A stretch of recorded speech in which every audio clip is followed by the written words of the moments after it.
Duel on Mount Taiyuan, Tales from the Ten Kingdoms. Chapter 1. The young sun painted the morning sky in broad, generous strokes of fresh red. Despite the light which gave off no warmth, the crisp, cold air cut sharply with each gust of the late autumn wind. Birds had long gone southerly, leaving only a deathly silence to greet the day. It was no surprise that the lady of the house, Ouyang Yao Yao, was deep in slumber when the loud commotion of moving furniture and shouting servants woke her. She tried to twist and turn her way back into her dream where her mother took her to the Lantern Festival. The memory was so vivid that it hurt to wake. She moaned and tossed aside her heavy blanket. Stretching and yawning, she made her way to the open window where she saw the household servants in the courtyard, shifting tables and chairs and hanging long red banners across the rooftops. Today was going to be a red day. Yao Yao called to her maid to help her prepare. She dreaded banquets, especially when the Ouyangs were the hosts. Needless banter filled the air with feigned civility and false promises between hardened men destined to be enemies. The worst of it was that Yao Yao's father had strict provisions against her fencing or riding when there were guests on their estate. She was allowed only her more scholarly indulgences, gathering herbs, painting, poetry, and music. She wasn't sure if it were to make her a companion in his suffering or act as a precaution against perceived impropriety of a woman skilled in arts of war. Sometimes she wondered whether her father would have taught her any of the things he had she not been the only child. Father, she said, and made the necessary obeisance. Formality was a must on such occasions where guests judged the power and character of a man such as her father by the conduct of his household. As the sage Kong Long had written, a man's power comes from the discipline of his family and of himself. Yao Yao dared not dishonor her father, Ouyang Shan, general of the left of the great state of Yang, on his 50th birthday. Yao, Shan said, smiling approvingly. Come. She wrapped her arm around his and dutifully followed. They had an understanding. He tolerated, if not encouraged, her wildness. After all, she is a mold in his likeness, in character and spirit, as long as she appeared publicly as the filial daughter and a paragon of feminine virtue. Like his daughter, Ouyang Shan had another side in his youth. He hadn't always worked for the state. The long, jagged scar that decorated the right side of his face from his neck to the corner of his right eye didn't come from any official battle, despite the tall tales. It was a souvenir of his days roaming the rivers and lakes, drinking and brawling to prove his mettle to no one that mattered. As tales of youth go, his days of running wild ended when he met Qingning, the woman he ultimately married. Now he tried his best to balance the freedom he yearned his daughter to taste and the duty she had to keep the family honor. There, Shan gestured with a nod. That's where the governor of Guzhou will sit. His 3 sons will be with him. He added the last statement almost as an afterthought, but it did nothing to hide his intent from Yao Yao's sharp ear. She sighed. You know how I feel about those things. Let me be me. 3 more years? She had thought about running away, but she couldn't bear the thought of her father as a heartbroken old man, alone and without someone to care for him. I'm not going to lie and pretend that I wanted this banquet only for you, but it does bring out many of the young heroes of this state. What about the young heroes of the rivers and lakes? Ouyang Shan frowned. Ruffians. Don't forget that. That you were one? Yes, the gentleman blade. Ouyang Yao Yao twirled her free hand in mock swordplay. Is that how you wooed mother? The thought of Chen Ning never failed to draw a smile on the old man's face. She needed no wooing. Some things just feel right. He patted her hand softly and freed his arm to greet the oncoming guests. A line had already formed at the front gates, and old San, their majordomo, was checking the guest list and receiving the flood of gifts.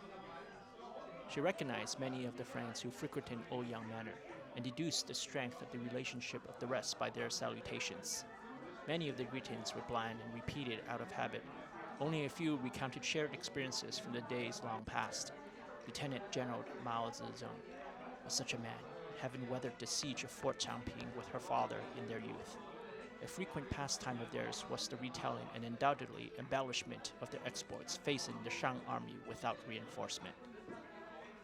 "Brother," Zizang said, cupping his right fist in his left palm, a martial gesture rather than the more common clasped hand bout practiced by courtiers. After all, they were both men of war. "I never thought either of us would make it to 50. Ouyang Shang let out a boisterous laugh. "I had many last stands." "Then you are well prepared for your next one," Zizang said, holding Ouyang Shang's gaze before a crooked smile spread across his lips, and the two shared another laugh. In a more serious tone, Zizang said, "You heard you had slain the wolf. The duel would have been a sight to behold." Shang sighed, lowering his gaze and shaking his head. "There is no honor in death. Not anymore.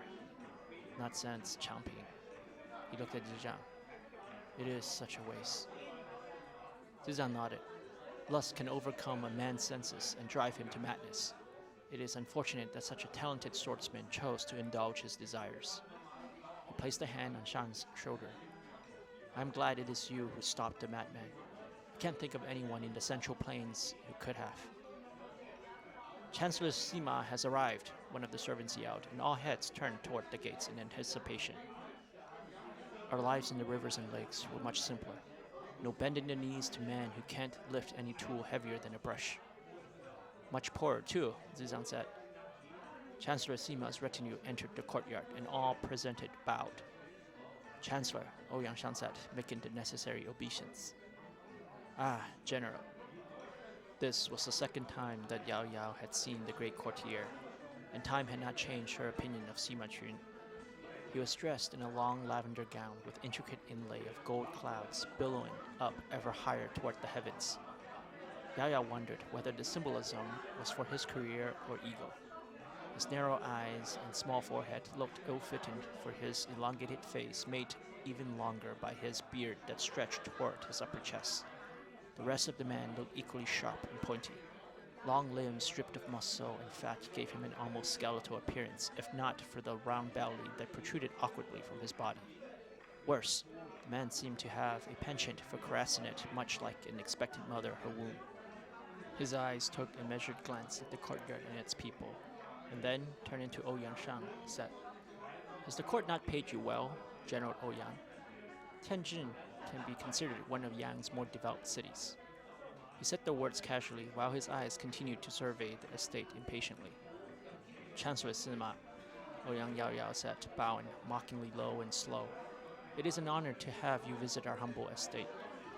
The prosperity you've seen of this developed city comes from Father spending time in recruiting and training men who defend her borders against foreign threats and bandits.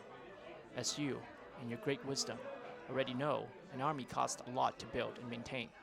Tianjin would greatly appreciate a few words said to His Majesty on our behalf regarding expansion of the military budget." "I see Miss Ouyang is well informed of state affairs, matters that are best left to men.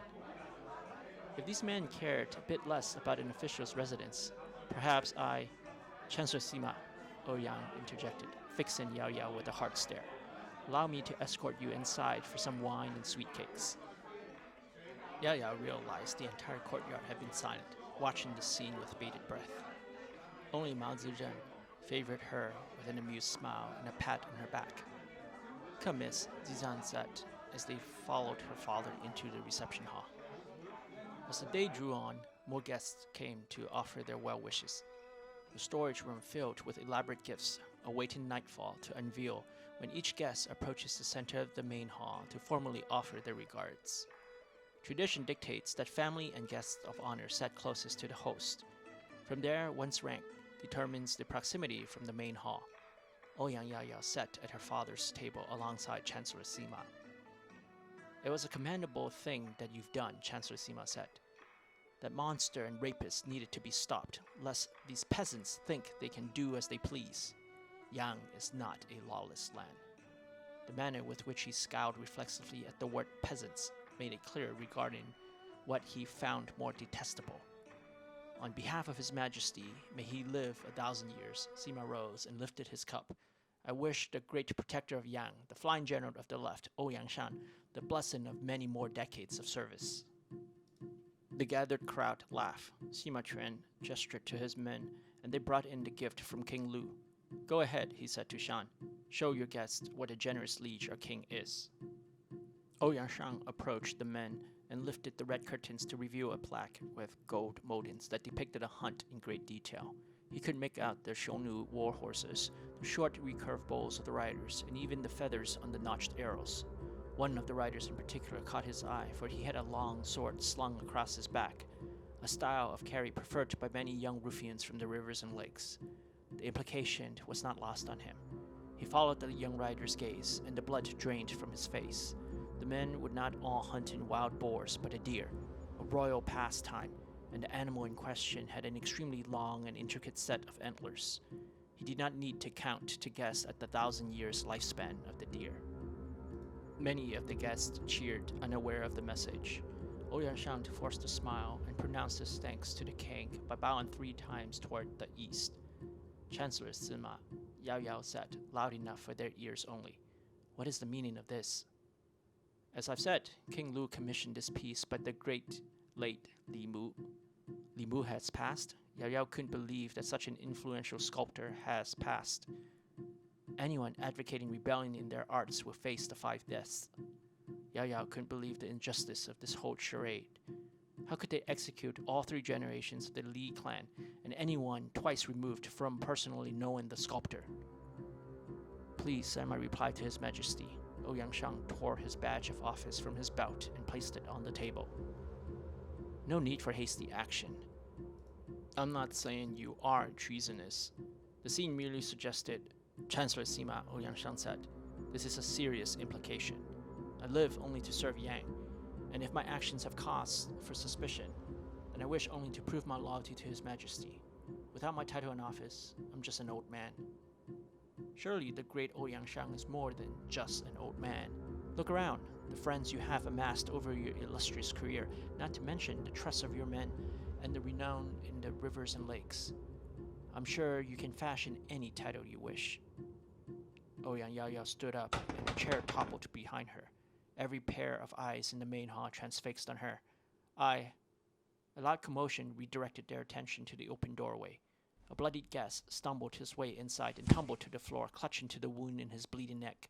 The guards drew their swords and rushed out. The few that remained to secure the main hall began to push back against the crowd that was streaming in. Please stay here, Chancellor, Ouyang Shan said. I'll go with you, brother. Mao Zedong and Ouyang Shan made their way against the torrent of bodies desperate to flee what horrors lay outside. The large wooden doors began to close and shut with a finality that echoed in the now crowded chamber. High-ranking officials mixed with the low. Puzzled faces stared into shocked and scared ones. Who are you? Ouyang Yao Yao turned to the voice several feet away. A man looked quizzically at another before waddling backwards, clutching to his chest, where a blotch of red blossomed across his light blue shirt. Yao Yao watched as the figure in question gazed at her, and a broad smile widened across his face. The dagger in his hand glistened in the light as droplets of blood trickled to the floor. Assassin, she yelled as she climbed atop the table, pointing her finger at the smiling man. But no one heeded her warning as the room fell into pandemonium. Everywhere she looked, people trampled one another in a desperate attempt to avoid the multiple assailants that began to stab and slash at their victims. When her gaze returned to the spot where the original assassin was, he had disappeared. Yao Yao remembered the first time she saw death. It was in a slaughterhouse within the barracks. All manners of livestock were dragged in and put underneath the butcher's knife. A lot of dying was needed to keep men alive. She had never forgotten oxen that cried and pulled against their handlers in a frenzied struggle to survive, or pigs whose squeals grew ever frantic as the smell of blood and death hinted at their fate. That feeling weighs on the soul like dirt piled on a corpse. The main hall filled with the tangy taste of iron and smelt like sweat, piss, and shit. The tiles grew slippery, and men fell upon one another in savagery or despair, often both. Yao Yao glanced toward the exits and saw several armed assassins stationed there, close to the heavy doors that opened inward and stabbed anyone that attempted to escape. It was a death trap. She flung her head toward the windows, where even more men lay dead or dying. This left her with only one path.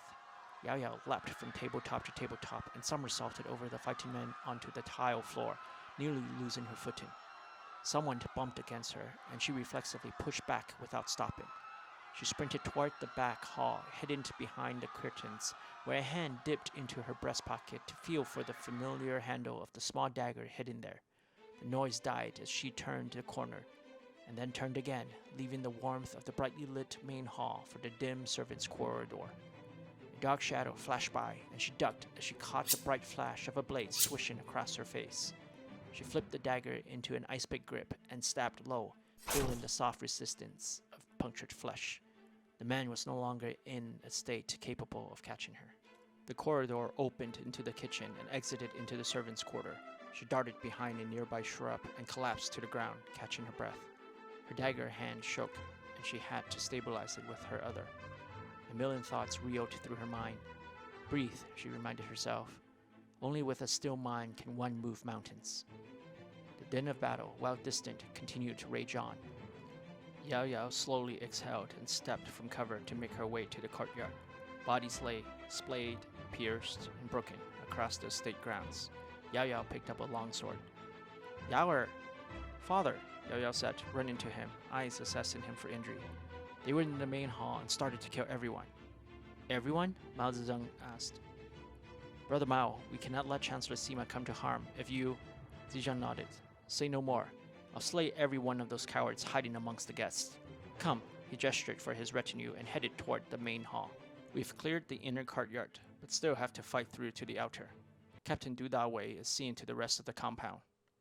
Then let's go, Yao Yao said, and stopped mid-stride as she glanced at her father's hand on her arm. He retreated it. Be careful. She nodded, and father and daughter, along with the guards, pushed toward the outer courtyard. The invaders were skilled and foolishly brave, each man fighting and holding back several guards. Courage, however, was of little use against the power and experience of Ouyang Shan. His sword flashed like lightning through the moonlit night, and wherever it landed, men died. Ouyang Yao Yao picked out a young soldier being forced into retreat by a more skilled assassin and ran to his aid. Her sword whipped out, cutting the assailant in the arm. He retreated a step before lunging forward again, broad blade slashing at Yao Yao and the young soldier simultaneously. She deflected the strike and followed up with a quick thrust that pierced the man's throat. She withdrew her blade and turned toward another. Two soldiers thrusted their halberds at a man still dressed in an elaborate official's robe. Yao Yao recognized the fine workmanship and pattern and knew the official pose was a civic one, but the man was no stranger to the sword. He fought even braver when she entered the fray, slashing and thrusting at his lower limbs to disable and his upper chest to kill. His deflections were skillful, but in the end he fell for Yao Yao's feint, that drew his sword up for a block to open him for her slice. Yao Yao's longsword slid past the man's jugular, severing it in a geyser of blood. She moved quickly past the bodies of guests and assassins, piled across the banquet tables or splayed on the ground. Her father stood at the opened gates and stared out into the night. More dead men and women lay around a single swordsman blocking the road. Ouyang Shan, he yelled, jolting Yao Yao by the volume of his voice even from such a distance. Name, her father replied. The young swordsman laughed as he walked slowly, deliberately forward. Ling Feng.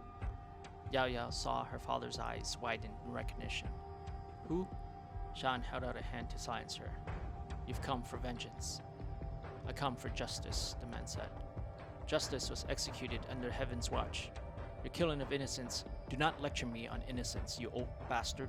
The man covered the remaining 15 feet in 2 steps. Her father pushed her aside and countered her thrust with a well-aimed slash at the man's eyes. He retreated, giving the guards time to react. The halberds thrust into the empty space where the young swordsman was. In an instant, a guard fell, then another. Yao Yao held her sword in a defensive stance, trying to follow the swordplay, but the swordsman was too fast. He suddenly staggered back. A dirty footprint appeared on his chest where Shan had kicked him, but that did little to deter the madman.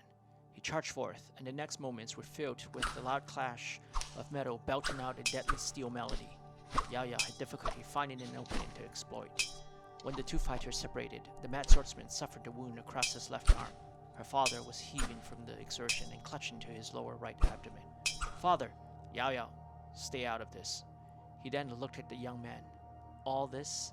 Her father struggled with his breath. Is unnecessary. How about you and I, the two of us, settle this? Like what happened with my father? Ling Feng said with a bitter laugh. He shifted his attention to the group of soldiers rushing to flank him. I see. Perhaps next time, but for now, I need a guarantee. Oyanshan's eyes widened with fear and realization, but it was too late. Lin Feng's sword flashed out, forcing the old general to retreat several steps. Having stepped between the father and daughter, Feng turned his attention toward the girl. Yao Yao remembered bringing up her sword for a strike before her world went dark. Hey, you've made it to the end. If you like it so far, please subscribe and like. This lets me know I'm on the right path. And if you can't wait for the next installment of Duel on Mount Tyrant, then head on over to Amazon and read the story in its entirety for free if you have Kindle Unlimited. Also, if you want to support me, please consider going to my Ko-fi and being a member. Have a great day.